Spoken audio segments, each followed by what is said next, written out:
שמי קרן שלהבת. אני גם עיתונאית, אני גם מפעילה לי מהולדת. גם אני עברתי את סרטן השחלה. והייתה לי חברה שליוותה אותי והיא אמרה לי, את הסרטן מנצחים בגלשונים. תקחי, תתקעי בו יתד, תשמחי, תקומי כל בוקר. ואני ילדה באופי שלי מטבעי, אז כל הזמן שמחתי והיו רגעים שבאמת נשברתי. וחשבתי שאני מאבדת את השפיות שלי, השיער שלי נשר, שזה היה בשבילי הטראומה יותר גדולה מהמחלה. אבל הצלחתי לעמוד על הרגליים שלי, וכשקצת הרגשתי יותר טוב, כמובן עבדתי בתקופה הזאת, לא ויתרתי לעצמי, כי זה כוח, אני אוהבת את מה שאני עושה.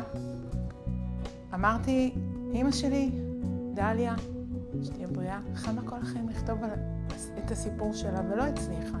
ראיינתי אותה, היא סיפרה לי את הסיפור, וישבתי, ותוך 1.5 חודשים הספר הזה כתב את עצמו.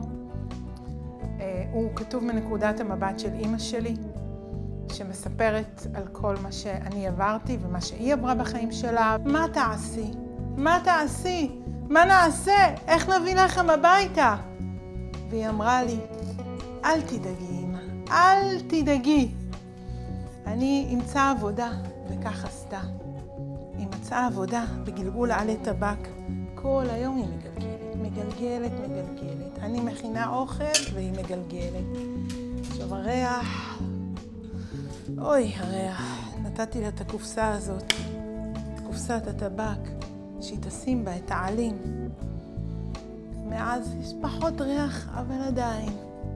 מה אני אגיד לכם? הריח כבד, אבל הפרנסה מנחמת.